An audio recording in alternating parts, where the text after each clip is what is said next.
আজকে যদি বাংলাদেশ এবং মায়ানমারের মধ্যে যুদ্ধ বাদে আমাকে বিমান বাহিনীর একজন ঊর্ধ্বতন কর্তৃপক্ষ বলছেন 10 মিনিট বাংলাদেশ মায়ানমারের সাথে টিকবে না আকাশে, আবার বলছি আকাশে, কারণ বাংলাদেশের কাছে ধ্বজভঙ্গ ভাঙ্গারির দুটো যুদ্ধ বিমান আছে, মানে দু ধরনের F7 MiG-21, যে দুটো এই মুহূর্তে আকাশে উড়ে নিজে ঠিক মতো নামতে পারবে কিনা সন্দেহ, তারা যাবে যুদ্ধ করতে।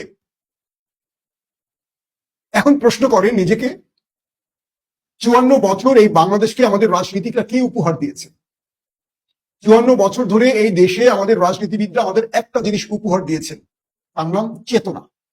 প্রত্যেকটা রাজনীতিবিদদের ধরে কাপড় খুলে পিছন দিয়ে এই চেতনা যদি ঢুকিয়ে দিতে পারে, এই দেশ ঠিক হবে। আজকের পর থেকে যারা রাস্তায় কোনো চেতনা ওড়াবে, 71 দিয়ে 72 দিয়ে 74 দিয়ে রাজাকার দিয়ে এই দিয়ে সেই দিয়ে রাজনীতি করবে, আগে তাদের ধরবেন, পেছন থেকে চেতনা দিয়ে দেবে যে 54 বছর তোমরা এই রাষ্ট্রকে কি দিয়েছো, তোমরাই তো ক্ষমতায় ছিলে, তাই না? শেখ হাসিনা তার বাবার জন্য আর তার নিজের জন্য কি পরিমাণ টাকা ব্যয় করেছেন, একটা ছোট্ট ফিরিস্তি আপনাদের দেই। শোনেন, মুজিব ভাস্কর্য ও মুরাল নির্মাণ করেছে শেখ হাসিনা প্রায় 1000 কোটি টাকার উপরে খরচ করেছে, কাগজে কলমে 1000 কোটি টাকার। এটার আরো অনেক বৃদ্ধি, মানে এটা আরো অনেক বেশি। রাষ্ট্রের চুরির জায়গা তো আছে, খেয়াল করবেন। মুজিব ভাস্কর্য ও মুরাল নির্মাণে 1000 কোটি টাকা ব্যয় করেছেন আপনাদের প্রিয় নেত্রী শেখ হাসিনা। মুজিব কর্নার, মানে সব অফিস আদালতে প্রতিষ্ঠান জুড়ে যে মুজিব কর্নার তৈরি করেছেন, এখানে তিনি ব্যয় করেছেন 300 থেকে 500 কোটি টাকা। এবং পুরো 1 বছর ধরে মুজিব বর্ষ উদযাপন হয়েছে না বাংলাদেশে, মনে আছে আপনাদের? সেখানে 1200 কোটি টাকা ব্যয় করেছেন তিনি। প্রধানমন্ত্রীর উদ্বোধন অনুষ্ঠানে ব্যয় করা হয়েছে প্রায় 100 কোটি টাকা। এবং বিভিন্ন সময় এই উদ্বোধন অনুষ্ঠান রাষ্ট্রের বিভিন্ন ক্ষেত্রে আরো 50 কোটি টাকা ব্যয় করা হয়েছে।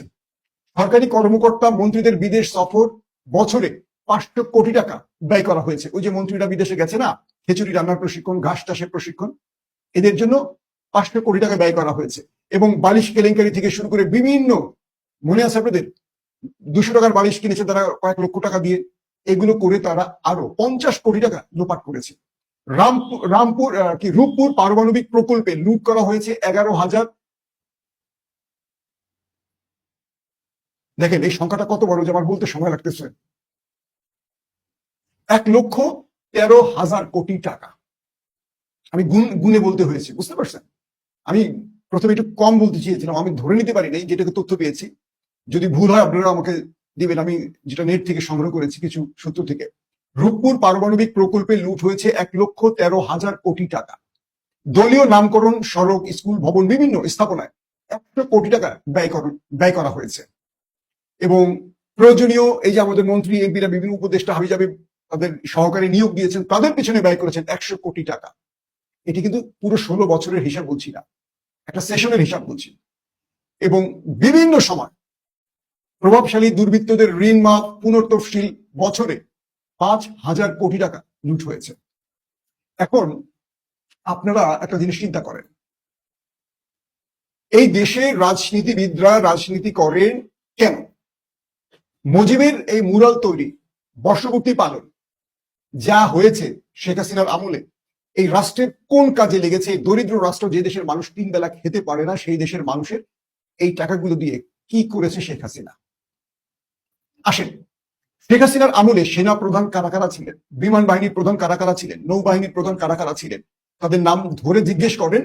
এবং এবার আসেন, এদের পেছনে কত হাজার কোটি টাকা ব্যয় হয়েছে, অর্থাৎ আমাদের বাৎসরিক সামরিক বাজেট কত, আর সেই বাজেটগুলো কোথায় ব্যয় হয়েছে। সাম্প্রতিক কয়েকটি তথ্যে জেনেছি, বাংলাদেশ যখনই কোনো আধুনিক যুদ্ধ বিমান কেনার পরিকল্পনা করে, বা কোনো দেশ, সেটা তুরস্ক বা চীন বা কোনো দেশ সফর করে, সঙ্গে সঙ্গে ভারত থামিয়ে দেয়। শুধু আওয়ামী লীগকে বলবেন কেন, এদেশে বিএনপি ক্ষমতা ছিল না? বিএনপি আমাদের বিমান বাহিনীর কোন কোন বড় বড় উন্নয়নে ভূমিকা রেখেছে, সেটাও আমরা জানতে চাই।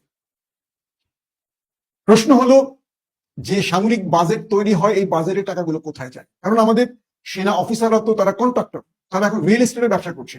পুরো ক্যান্টনমেন্টের ডোবা ডাবা সব ভরে এখন তারা বিল্ডিং বানাচ্ছে। তারা তো যুদ্ধ করবেন না, তাদের যুদ্ধের প্রয়োজন নেই। পুরো দেশটা আমাদের শত্রুদের হাতে জিম্মায় রেখে তারা তাদের পকেট ভরেছে সন্তানদের জন্য, নিজেদের জন্য। এই যে ছোট্ট একটা বিষয় বলি আপনাদের, রাষ্ট্রের 1 টাকা লুট আর একজন ব্যক্তির 1 টাকা লুটের পার্থক্য কি বোঝেন আমাদের দুর্নীতিবাজরা? ধরেন যে রাষ্ট্র থেকে কেউ 1 টাকা লুট করেছে, এই রাষ্ট্রের 20 কোটি মানুষের কাছ থেকে তিনি যদি ক্ষমা না চেয়ে মারা যান, তিনি কখনো জান্নাতের মুখ দেখবেন না, কারণ তিনি অন্যের হক নষ্টকারী হিসেবে বিবেচিত হবে। আর একজন ব্যক্তির থেকে যদি কেউ টাকা আত্মসাৎ করেন, সেই একজন ব্যক্তি তার কাছ থেকে ক্ষমা চেয়ে নেওয়ার সুযোগ আছে, কিন্তু রাষ্ট্রের 20 কোটি মানুষের কাছ থেকে পারবেন? আমাদের হারুন, বিপ্লব, বেনজির বা আমাদের আজিজ, আমাদের যে সেনাপ্রধান ছিলেন আজিজ, এরকম বহু ব্যক্তির নাম জানি না, এরা কত হাজার লক্ষ কোটি টাকার মালিক হয়েছে জানেন? এই টাকাগুলো কি করবেন? এই টাকাগুলো তারা কি করবেন? এই টাকাগুলো তারা ব্যয় করতে পারবেন আদৌ? সম্ভব? এক জীবনে এত টাকা ব্যয় করার সুযোগ আছে? এরা দুনিয়াতে জাহান্নাম কামাই করে চলে গেছে। আমাকে এখন প্রশ্ন করবেন অনেকে, বাংলাদেশে যারা রাজনীতি করেন, অমুক ভাই সালাম নিন, তমুক ভাই সালাম নিন, এরা সবগুলো হলো মাদার ফাঁকা। এরা প্রত্যেকে নিজের পকেটের জন্য রাজনীতি করেন। 5 তারিখের পরে লুটপাটকারী চেঞ্জ হয়ে গেছে, নতুন লুটপাটকারী চলে এসেছে, কারণ যারা 16 বছর খেতে পারেনি বাকি জিন্দগি তারা এখন খাবে। আবার ঝড় আসবে, তারা আউট হবে, আবার নতুন কেউ এসে খাওয়া শুরু করবে। এটা হলো রাজনীতি। আজকে যারা মাইলস্টোনে যাচ্ছেন এই দেখতে, ফটো সেশন করতে, যেসব রাজনীতিবিদরা যাচ্ছেন, আমার অনুরোধ এদের সবাইকে ধরেন, ধৈরা এদের সবার থেকে রক্ত নেন, কারণ প্রচুর রক্ত লাগবে আমাদের আহত ভাই বোনদের জন্য। যে নেতাই যাবে, যত সুন্দর পায়জামা পাঞ্জাবি পরে যাবে, ধরবেন, ধরে 100 আগে রক্ত নেবেন, শরীর থেকে পাসবে। যে রাষ্ট্র থেকে তোরা বহুত লুট করে খাইছিস, ওদের গায়ে যে চর্বি জমছে রাজনীতিবিদ, এগুলো সব মানুষের টাকা আত্মসাৎ করে তোরা সব হারাম খেয়েছিস। এগুলো একটাও হালাল না। রাজনীতি যারা করে কেউ হালাল টাকা কামাই করে না, সব হারাম খায়। এই যে আমাদের অনেক উপদেষ্টা যারা এখন নতুন করে বসছেন ক্ষমতায়, এরাও হাজার হাজার কোটি টাকা লুপাট করে বিদেশে জমাচ্ছেন। আমি নাম বলবো না, আমরা এগুলোর নাম তৈরি করতেছেন, ইনশাল্লাহ ধরবো। এক উপদেষ্টা 1000 কোটি টাকা কেবল তুরস্কেই পাচার করেছে, এবং যার মাধ্যমে পাচার করেছে সেই সূত্রই কিছু তথ্য আমাদের দিয়েছে। আমরা সকল ডকুমেন্ট রেডি করতেছি, বুঝতে পারছেন? 5 তারিখে 2000 মানুষের রক্তের উপর দিয়ে যে বাংলাদেশ তৈরি হয়েছে, সেই আমলের একজন উপদেষ্টার আমল নামায় পেয়েছে তুরস্কে কেবল 1000 কোটি টাকা পাচার করেছে। তার মানে আগামী দিনে তারা রাজনীতি করুন আর না করুন, পৃথিবীর যে কোনো দেশে তারা আরাম আয়েসে বাকি জিন্দগি পার করবে। তারপরে কবরে যাওয়ার পর সেটা তো তারা বিশ্বাস করেন কিনা পর জন্ম আমি জানি না। এখন দুটো বিষয় দেখেন, একটা স্কুলে এই যুদ্ধ বিমানটা পড়েছে, F7, আগুন ধরে গেছে।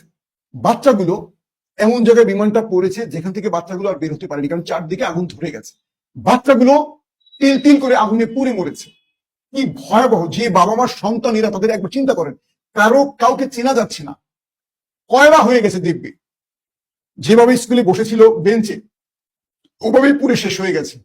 জাস্ট কয়লা। বাবা মা কিন্তু তাদের সন্তানকে পাচ্ছে না, আর পাবেও না। এখন পর্যন্ত 19 জন নিহত, শাহাদাত বরণ করেছে 19 জন, 2 শতাধিক দগ্ধ। এই সংখ্যাটা আরো অনেক বাড়বে, কারণ ওই সময়টা ক্লাস চলছিল। এবং এমন জায়গায় বিমানটা পড়েছে যেখান থেকে আসলে আর কোনো উপায় ছিল না ওদের বের হয়ে আসা। তাহলে বোঝেন বাংলাদেশের ফায়ার ব্রিগেড, আমরা প্রতিদিন দেখি আগুন ধরে, ফায়ার ব্রিগেডের কর্মীরা জীবন দেয়, তাদের কাছে কতটুকু আধুনিক, আমাদের ফায়ার ফাইটাররা আধুনিক কতটুকু যন্ত্রপাতি ব্যবহার করতে পারে। ঢাকাতে একটা ছোটখাটো ভূমিকম্প হলে এই ঢাকা থাকবে না, পরিত্যক্ত নগরী হবে? বলেন। এই দেশের যে উন্নয়নের কথা শুনেছি, আসলে হয়নি, হয়েছে চেতনার উন্নয়ন। আমরা 71-এর চেতনা, রাজাকার মুক্তিযোদ্ধার চেতনা, এই যে চেতনা, এই চেতনা ছাড়া এই দেশে কোনো অর্জন আছে? একটা অর্জন আছে কিনা বলেন তো, একটা অর্জন। যেটা বলছিলাম যে মায়ানমার যদি বাংলাদেশের যুদ্ধে আসে আকাশে, বাংলাদেশ 10 মিনিট টিকতে পারবে না। কারণ কি? এই নতুন পৃথিবীতে স্থল বাহিনীর যুদ্ধ হয় না। সাম্প্রতিক গত এক যুগে যুদ্ধগুলো দেখেন তো, চেঞ্জ হয়ে চলে সব আকাশের যুদ্ধ। এখন এয়ার টু এয়ার যুদ্ধ হয়, ড্রোন, যুদ্ধ বিমান। তা আমাদের যদি 3 লক্ষ 4 লক্ষ সেনাবাহিনী থাকে, এদেরকে দিয়ে আমরা কি করবো? এদেরকে সর্বোচ্চ আমরা বন্যায় প্রাণ দিতে পারবো, এদের দিয়ে আমাদের কোনো কাজে লাগবে না তো। কারণ যুদ্ধ হয়, এই ঘর থেকে টিপ মেরে ওই ঘরে যুদ্ধ বিমান ঢুকে হামলা করে চলে আসে। আমাদের আছে কিছু? মিয়ানমারের হাতে আমাদের চেয়ে ভালো যুদ্ধ বিমান আছে। তার মানে মিয়ানমার অনায়াসে বাংলাদেশে ঢুকে অ্যাটাক করে প্রধানমন্ত্রীর কার্যালয়, সেনাপ্রধানের চান্দি উড়ে চলে যেতে পারবে, কারণ আমাদের আকাশ প্রতিরক্ষাও নেই। সর্বশেষ তুরস্কের কাছ থেকে কিছু ড্রোন এনেছে, তাও যুদ্ধ বিমান না, ড্রোন। তো প্রতিদিনই আমাদের পাইলটরা আকাশে ওড়ে আর ইয়ানফসি করে আবার নেমে আসে, কারণ এই ধ্বজভঙ্গ, এই ভাঙ্গারি যুদ্ধ বিমানগুলো ব্যবহার করে, F7 আর MiG-21। এছাড়া আমাদের কাছে আর কোনো যুদ্ধ বিমান নেই। আর এই যে দুটো নাম বলেছি, এই দুটো হলো পৃথিবীর কোনো দেশে এই মুহূর্তে ব্যবহার করে না। এখন আপনি বলবেন, ভাই এটা ভাগ্যের বিষয়, এটা এই, খুব সিম্পলি একটা কথা বলি, সকল কিছু আল্লাহর হাতে আমরা ছেড়ে দেই, কিন্তু আল্লাহ কি করেন আসলে? আপনি এটা 10 তলার বিল্ডিং থেকে নিচে লাফ দিয়ে বলবেন আল্লাহ ভাগ্যে রাখছে সেজন্য মরে গেছে, নাকি এটাকে আত্মহত্যা করবেন? তাহলে তার আত্মহত্যা শব্দটা বলা হয় কেন? আমাদের এই বিমানগুলো হলো আত্মহত্যার সামিল। আমার যে ছোট ভাইটা কথা বলছিল আমার সাথে, পাইলট, সে কাঁদছিল রীতিমতো। কারণ একদিকে তৌকির তার বন্ধু ছিল, আমি তার নাম প্রকাশ করতে পারছি না যেহেতু সে সার্ভিসে আছে, বিমান বাহিনী তাকে ধরে ঘাট ধরে বের করে দেবে, এই কাজটা তারা ভালো করতে পারবে। তো আমাদের বিমান বাহিনী, আমাদের সেনাবাহিনী, আমাদের নৌবাহিনী, এদেরকে আমরা দেশপ্রেমিক বলি। আদৌ কি দেশপ্রেমিক বলেন আপনারা? আদৌ কি তারা দেশপ্রেমিক? আমাদের আর্মি অফিসারদের সম্পদের হিসাব একটু খোঁজ নিয়েন তো। রাজনীতিবিদ আর আর্মিদের মধ্যে আসলে কোনো পার্থক্য নাই। হ্যাঁ, এদের মধ্যেও কিছু দেশপ্রেমিক অফিসার আছেন। সবাইকে আমি 100 জনকে আমি খারাপ বলবো না, আছেন। কিন্তু উপরের পদে যারা সরকারি, মানে যারা বড় বড় পদে বসেন, রাজনৈতিক পরিচয় যারা নিয়োগ পান বা পদে বসেন, এরা একটাও ভালো না। যে গায়ে চর্বিটা যে জমেন, এরা হারাম চর্বি, রাষ্ট্রের হারাম খাওয়া চর্বি। এই যে কথাগুলো আপনাদের বললাম, আমি জানি না কতটুকু আপনাদের মগজে ঢুকেছে, কিন্তু একবার চিন্তা করেন, এই রাষ্ট্রকে 54 বছর ধরে আমরা দুটো ধ্বজভঙ্গ যুদ্ধ বিমান দিতে পেরেছি, যেগুলো আকাশে উঠলে পাইলটরা নিচে নামিয়ে আনতে পারবে কিনা জানে না, কিন্তু প্রতিদিন তারা এভাবে উপরে উঠছে। কেন উঠছেন? তাদের চাকরি, তাদের শখ আকাশে উঠবেন, পাখি হবেন। একসময় তারা এইভাবে তৌকিরের মতো নিচে পড়ে যান, তাদের পাখা বা ডানা ভেঙে যায়। যে মায়ের স্বপ্নগুলোকে ধ্বংস করেছে এই রাষ্ট্র, এ দায় রাষ্ট্রকে নিতে হবে। আজকে মাইলস্টোনের যে ছাত্র ছাত্রীরা মারা গেছে, আজকে তৌকিরের মতো একজন উদীয়মান পাইলট যিনি শাহাদাত বরণ করেছেন, এদের প্রত্যেকের হত্যার দায় এই রাষ্ট্রের, যারা বিগত সময় ক্ষমতা ছিলেন, ফ্যাসিস্ট আর তার আগে পরে। এই প্রত্যেকের দায় আমাদের বিমান বাহিনীর, নৌবাহিনীর এবং আমাদের সেনাবাহিনীর, যারা রাষ্ট্রের টাকা লোপাট করে কেবল ভারতের ভয় আধুনিক কোনো যুদ্ধাস্ত্র কিনতে পারে না। এই রাষ্ট্র যখনই কোনো আধুনিক যুদ্ধ বিমান কিনতে চায়, ভারত চোখ রাঙানি দেয়। 3 বেলা খেতে পারিস না, তোরা যুদ্ধ বিমান দিয়ে কি করবি? সবাই গুটিয়ে চলে আসে। যখনই বাংলাদেশ অন্য কোনো দেশের সাথে আধুনিক যুদ্ধ বিমান কেনার চুক্তি করে, তখনই ভারত চোখ রাঙানি দেয়। আর ভারতের চোখ রাঙানি খেয়ে 54 বছর ধরে আমাদের রাজনীতিবিদরা এভাবে লেজ গুটিয়ে ঘরে চলে এসছে। আর সেই বাজেটগুলো, আমাদের যে বড় বড় বাজেট দেখা, এই বাজেটগুলো খেয়ে ফেলে আমাদের পোশাকি গুন্ডারা। বুঝতে পারছেন? আমাদের পোশাকি গুন্ডারা এই বাজেটগুলো খেয়ে ফেলে। তথ্য নিয়ে দেখেন মিথ্যা বলছে কিনা। এখন সময় এসেছে, বিগত 54 বছরে সামরিক খাতের ব্যয়ের সকল তথ্য আমাদের চাওয়া উচিত। শেখ হাসিনার 16 বছরে সামরিক খাতের ব্যয় আমাদের চাইতে হবে, এবং বিভিন্ন অস্ত্র কেনার নামে যে বাজেট ব্যয় হয়েছে, সেই বাজেট কোথায় গেছে সেটার আমাদের খোঁজ নিতে হবে। ইউনূস সরকারকে বলবো, আপনি যদি ঠুটো জগন্নাথ না হন, আপনি যদি ভীতু সরকার না হন, আপনি যদি মেরুদণ্ডহীন না হন, আপনি প্রয়োজনে আরো 2 বছর ক্ষমতা থাকবেন, থেকে এই রাষ্ট্রের সেনাবাহিনী, বিমান বাহিনী, নৌবাহিনীকে আধুনিক করে দিয়ে যাবেন। কারণ যারাই ক্ষমতায় আসবে, তারা দিল্লির ভয়ে কোনো যুদ্ধ বিমান দূরের কথা, কোনো আধুনিক অস্ত্র কিনবে না। আমরা 5ম প্রজন্মের যুদ্ধ বিমান চাই বাংলাদেশে। আমাদের সেই মানের পাইলট আছে, আমাদের সেই মানের সেনা অফিসার আছে, আমাদের মেধাবী অফিসার আছে, কিন্তু তাদেরকে যদি আমরা এভাবে সেকেলে ধ্বজভঙ্গ, ওই যে কি বলবো, যে ভাঙ্গারি দোকানের বিমান দিয়ে বসিয়ে রাখি, তাহলে এই দেশ কি করবে? কালকে একটি মামুলি দেশের সাথে আমরা আকাশ টু আকাশে যুদ্ধ করতে পারবো না। যখন পৃথিবী এখন যুদ্ধ করে শুধু আকাশ থেকে আকাশে, এখন স্থল বাহিনীর যুগ নেই। আর আমরা তখন পৃথিবীর সবচেয়ে দুর্বল বিমান বাহিনীর মধ্যে আটকে আছি। বিমান বাহিনীর কাজ কি? সাইকেল চালানো নাকি ভ্যান গাড়ি চালানো? তারা যুদ্ধই তো করবে বিমানের মাধ্যমে, তাহলে আমাদের যুদ্ধ বিমান নেই কেন বলেন? যারা আওয়ামী লীগ করে তাদের খুব গায়ে লাগছে এখন, প্রশ্ন করে নিজের বুকের ভেতরে যে শেখ হাসিনা আমাদের বিমান বাহিনীর কি উন্নতি করে দিয়ে গেছে।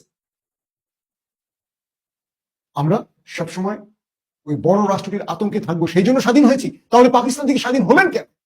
পাকিস্তানই তো ভালো ছিল, আজকে আমরা বলতে পারতাম আমাদের J-10C আছে, আমাদের 16 আছে, আমাদের কাছে 17 থান্ডার আছে। আমাদের সীমান্তে একজন মারলে আমরা 5 জন মারতে পারি, পাকিস্তানিরা যেভাবে মারে। আমরা আলাদা হয়েছি কেবল চেতনা বিক্রি করতে। চেতনার পিছন দিয়ে ঢুকিয়ে দেন এখন রাজনীতিবিদদের। যেসব রাজনীতিবিদরা গেছেন ফটো সেশন করতে, প্রত্যেকে ধরবেন, ধরে প্রত্যেকের থেকে 5 ব্যাগ করে রক্ত রাখবেন, কারণ এই রাষ্ট্রটাকে লুটে এরা খেয়ে গায়ে চর্বি জমিয়েছে। প্রিয় দর্শক, আজ রাত 8টা থেকে 9টা আরেকটি লাইভে আসবো। আমাদের সাথে বিমান বাহিনীর একজন অভিজ্ঞ পাইলট থাকবেন।